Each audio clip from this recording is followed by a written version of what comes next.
Buo. Buo si Papi.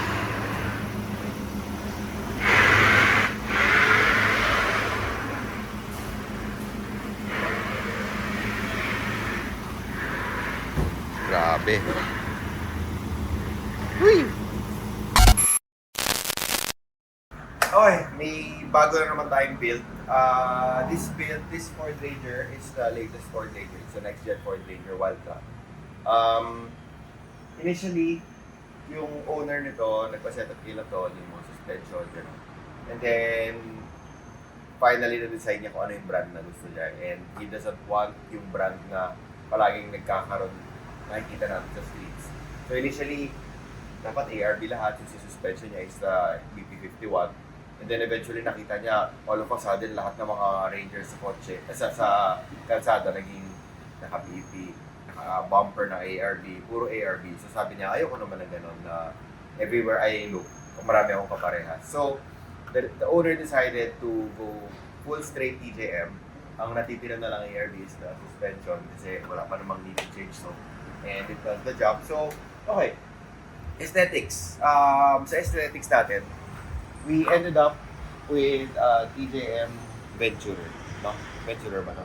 This is the Venturer bumper. This is the latest bumper for the next gen Ranger. The customer wanted na kung ano yung nasa catalog, yung gagawin natin.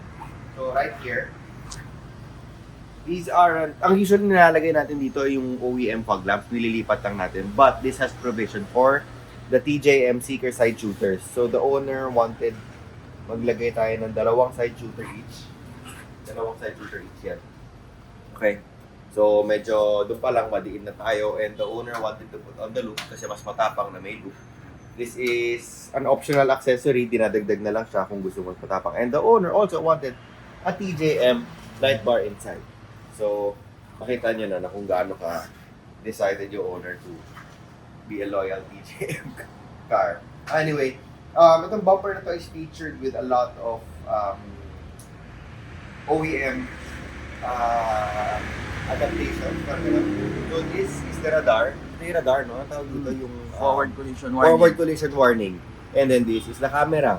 So lahat siya may provision. Tapos, at yung mga sensors niya, ay, hindi pa natin nalidikit. Okay. Ito yung mga sensors niya. Kompleto siya. And, aside from that, okay na yung bumper natin.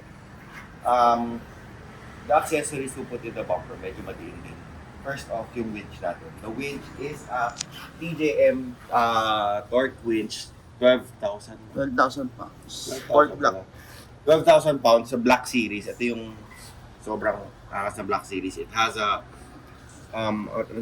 breaker na on and off para kunyari mag-short, mag-isa lang siya mag-off. If anything na kunyari nag-river crossing, nag-short siya, or anything na nangyari sa internet, ginat-get ng daga, it will not push through. So anyway, ito, minount ko siya dito para madali i-access. But usually, TJM wants it inside the hood. Pero ang hassle kapag mag-winch tayo na bubukas ka pa ng hood o on mo pa to. So ito, nag-custom mount tayo dito para may breaker. Very bihira ang winch na may breaker. Okay. So, may breaker yan dyan. How do you access the winch? Ang bumper natin is featured with this, what do you call this? Parang quick release siya dito. So, ihatakin mo lang siya. Paghatak mo sa kanya, aangat yung plate number mo. Oh, there goes your winch. Diyan na yung winch natin. Basta hook lang siya dito, just release it like that. And dito yung access niya, sobrang luwag. Sobrang easy access ang winch natin. Yung clutch natin, with a flip of a finger, ma-access na natin yung ano niya. Okay, what other features ang nilagay ko dito? Si customer medyo matiim, nagkabit tayo ng air compressor sa likod. Kasi pang air down natin, pang air up natin, and whatnot. Any pneumatics pwede doon. Since dito na tayo sa harap, nagpagapang ako ng linya na TJM air coupling kit. This is an air coupling kit. So, meron tayong coupling dyan. So, may airline tayo, papasok lang natin dyan with a quick release. We can air up or air down yung mga friends natin sa trail kasi nasa harap naman. It's easy access, nandito lang sa bungad. It's not an obstruction dun sa winch box natin. Also, our winch is also wireless, so walang kaso yan. Ito, may cover na rin siya. This is also TJM. Ano to? Around 4,000 yata to. Coupling kit. Okay. This bumper, magkano yung ganitong bumper? Almost 100. Almost 100. Almost 100. Tapos wala pa yung lights. Each light is 14.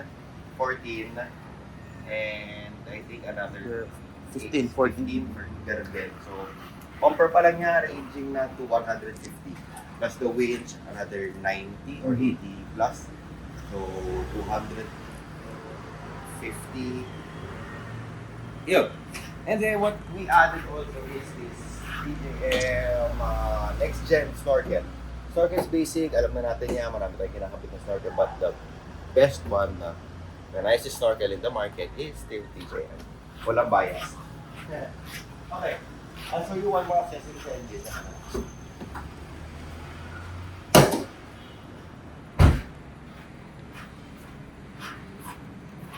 Ikinabit pa tayo. It's another TJM new product. It is that one. This is the TJM differential breather. Nag-bracket lang tayo dito, and that's a TJM breather. Kapag sobrang ganda, it's gold, it's not black, it's new, it's not common. Previously, naka-ARB na siya. Tinanggal na lang natin. Lagay tayo TJM. Para hindi naman tayo capsule. Okay. Ayun. Okay. Let's go to the back. Ito yung overlanding part.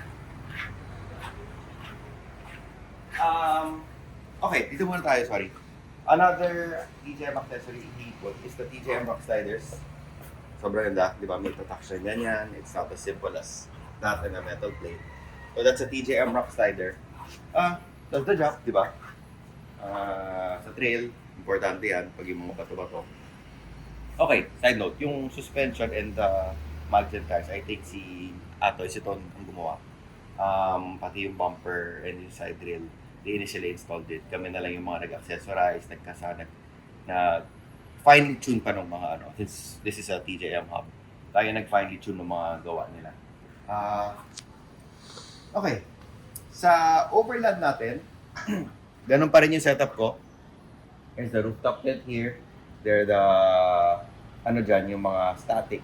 Hindi na natin ginagalaw ng stuff like water. Some recovery gear, baka natin ilalagay yung room case natin.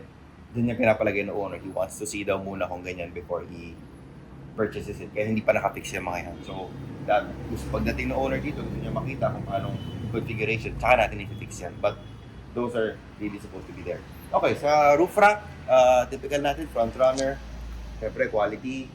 Nagdagdag siya ng table sa likod. Okay. Dito tayo sa likod. This is one of our special products. This is the Mountain Top roller lid. This is the Mountain Top roller lid. So, Mountain Top ang gumagawa ng roller lid for Ford. If you go to Ford, mag-inquire ka sa Ford. Si Ford, meron silang ganito and it's branded Ford. But Mountain Top makes that.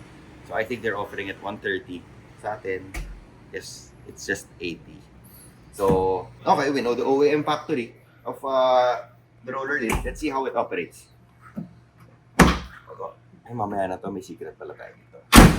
Dito muna tayo. So, the customer, in-offer natin ng TJM tent daw kasi gusto ng TJM tent. Look at the size of this thing. I think it's a queen-sized bed inside. Kaya siya ganyang kahaba. It's put on top of a mountain top crossbar. Itong mountain top crossbar na to is a quick release one. Tatanggalin mo lang to. And then the whole thing comes off. So sabi niya gusto niya daw niya ng gano'n. Kasi it's not every day that he's gonna camp. So, ito madali itong matanggal with the help of a friend. Dalawa lang kayo. Buhat niyo na ito bubaba.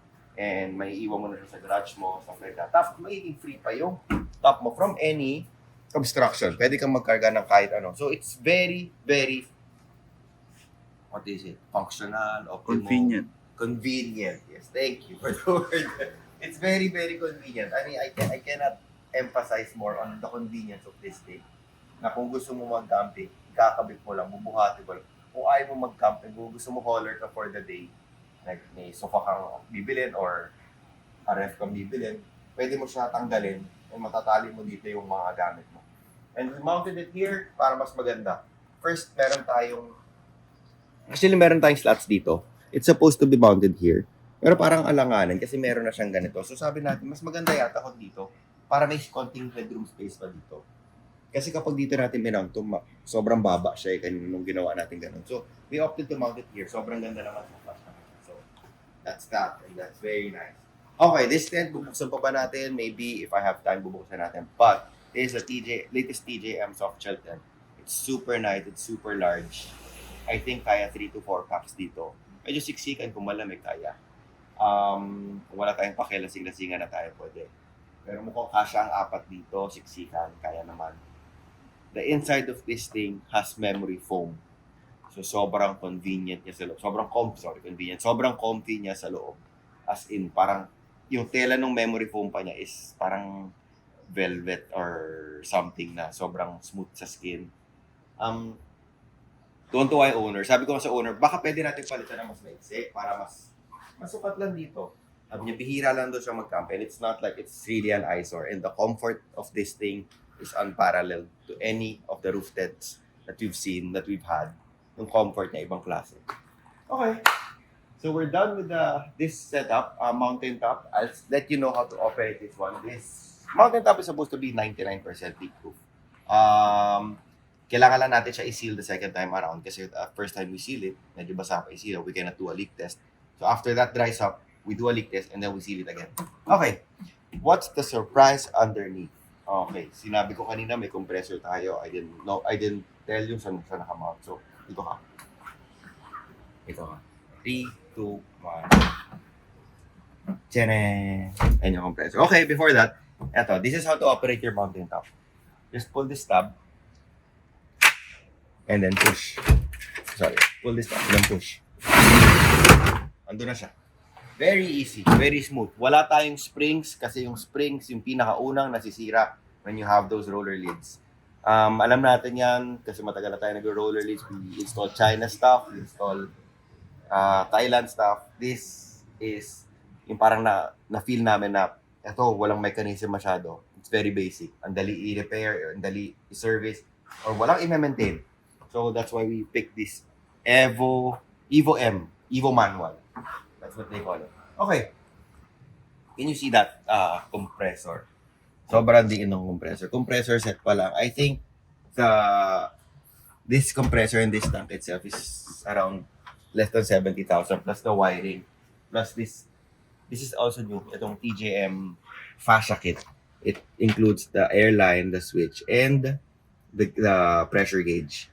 So, all in all, I think less than 100 ang mga gastos natin dito with the plates, with the steel braided lines, tapos yung wiring natin is custom, kasi tatakbuhin from the battery. Okay, I'll show you how to operate it.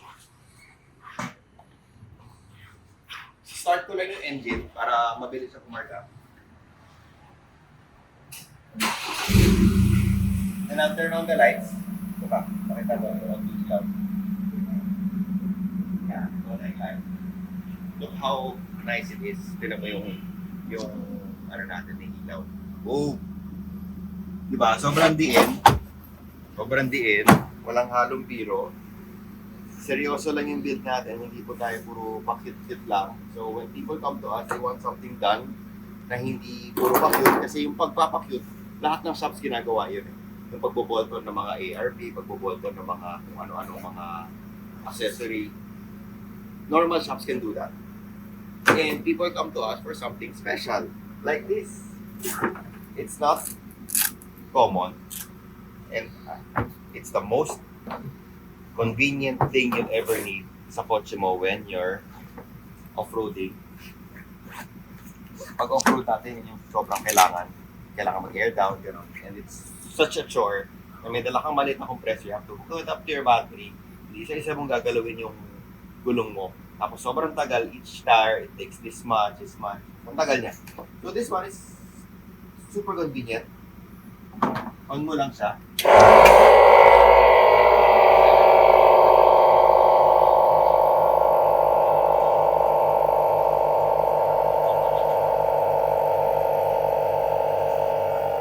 Sobrang lakas ng compressor natin. This is the Twin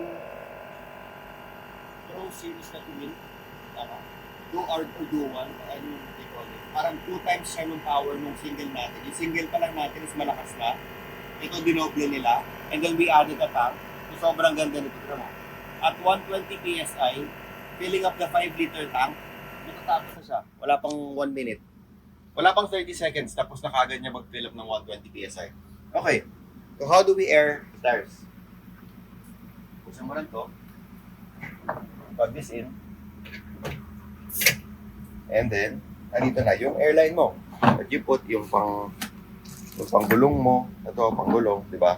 Pero, wala lang tayong stock ng gauge right now. So, eto na lang tayo. I'll demo it kung gaano siya kalakas. So, saksak mo siya dito. And then, let's see how fast you can empty the 5-liter tank. Oh. Ganun siya kalakas. Or yung bakit ang hair ko. Ito tayo nagsha-shower. Okay. Dumi. Sobrang bilis na. Sobrang lakas na ng hangin. And then just turn it on ulit.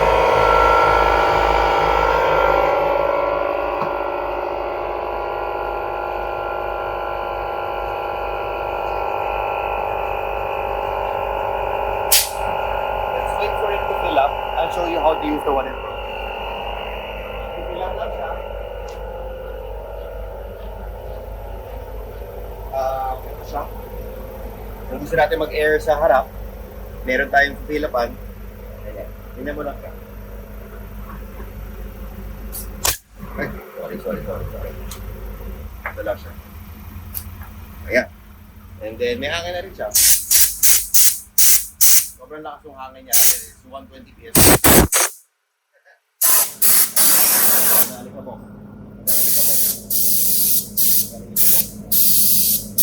Okay? So, that's one of the conveniences of having a very, very nice air compressor. It's worth an investment. Diba? So, around the back.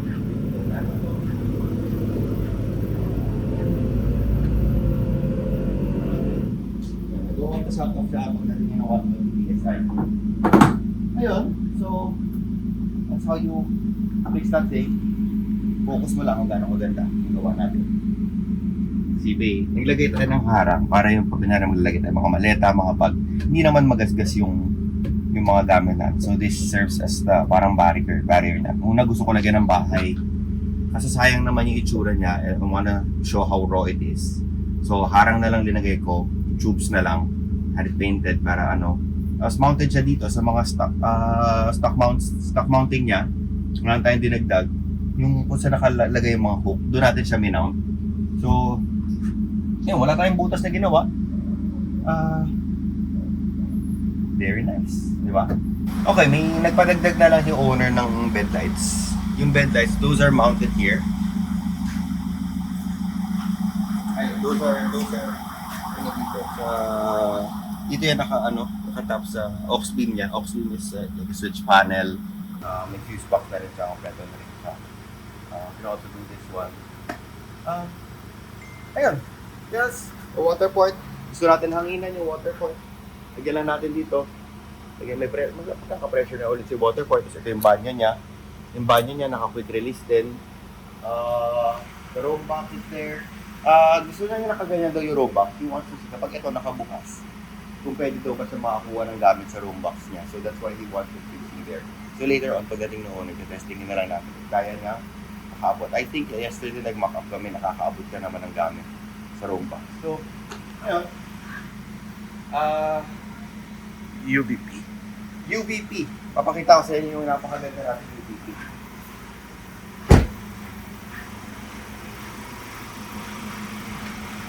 UVP pala natin hanggang ilalim yan. Kasi noon, naka-ARB siya na UVP. So, chapsuy naman, naka-TJM na bumper ARB UVP. So, ayun yung ARB UVP natin, pinalas na natin. We replaced it with this one. For sale yung ARB UVP. For any inquiries, just contact us sa shop. Baka hindi pa siya nabibenta o hopefully hindi pa siya nabibenta by the time mag-inquire kayo. But for sale na yun, this one, syempre, You can see how nice it is. TJM pa rin. Hanggang ilalim. Diba? It's so sexy. Ngayon, not sure if papalitan ba natin yung suspension. Kasi, no point, tanggalin yung BP51. I mean, it's a fairly nice suspension. I can't say anything about it.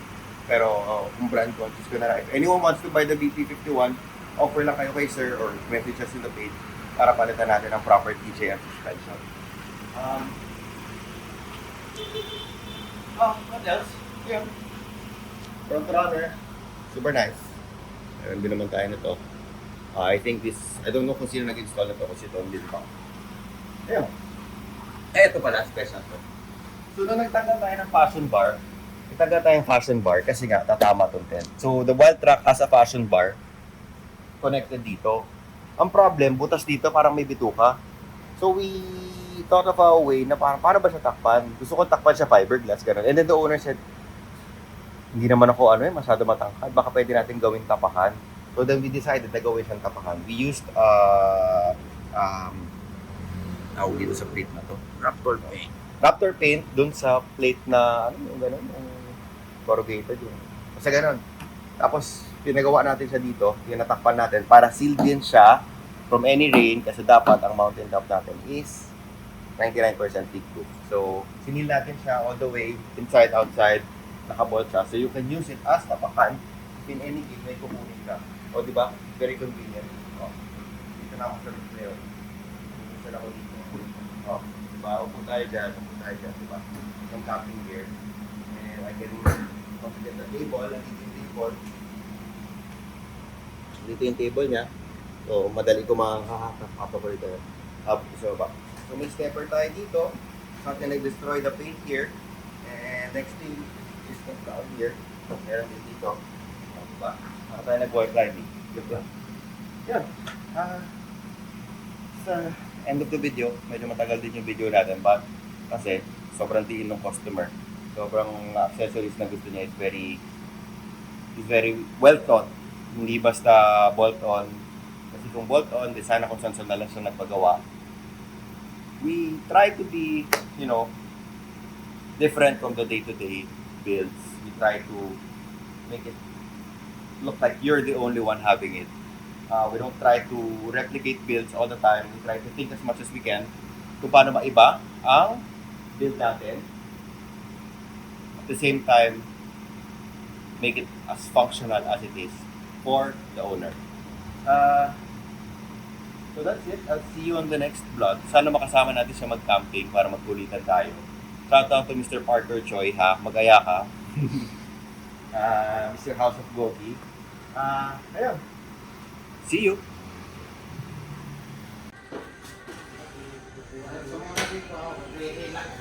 Tanggalin niyo muna tol yung lock. Tanggal na yung lock. So, yan yung lock, no? Yan yung lock. Tinanggal natin. Buhat na siya. Buhat na. Doon. So, that's how easy it is to remove the crossbar. So, balik mo lang to para hindi naman pangit.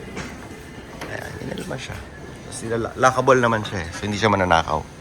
May susi siya dyan. And there. So, right now, we're doing a leak test dun sa mountain top para lang 100% sealed siya. Kasi syempre, upon installation, di naman natin ma-leak test like I said earlier. So, ayun. Ayan siya. This is how to close the mountain top. Taka mo lang dito. Tapos, hatak lang. So, ganyan siya. And then, wala siyang kahit anong knobs dito or anything that you can open from here. You only open it from the under. So, yung lock ng kotse, pag nakalock siya dito, hindi mo mabubuksan yung laman ng loob. So, it's very smart, it's very secure. So, walang nakaw, di ba? So, para mabuksan mo siya, unlock the car, lock mo dito, bukas mong ganyan, nandito sa inside ang access. So, push. One hand na operate ko siya. Di ba? Another hand, gano'n ulit, close ko lang siya. Tapos, hatak. One hand. Very simple. Time check. 6:30. Nagpalit na. Hindi na nakatiis. Ang TJM naging Rome. So, Nag-approve si boss sa box. Andyan na yung box. Tapos ito naman, para match daw sa brand niya ng box, Rome naman tayo. Ayan. This is super sleek. Ayan yung Rome natin na tent. In fairness, mas sakto siya. Kasi the TJM1 mas mahaba dito. Ito, mas sakto. Look how nice this is. US. Ayan ang dating ng Rome. Diba? Ayan siya, guys. So, we're about to pack it up. Kasi ito na yung last. Hindi pa pala ito yung last mod. Ito na yung last for tonight. Ang ganda ng Rome, oh. Look. May sunroof din yan. So, that's it. Alright. Ayan, oh. Boom. Skylight. Sobrang ganda ng tent. As in, tinamintela. Tinamintela. It's different. It's different. Ito yung pormahan. Ayan ang pormahan. Bam! Woo!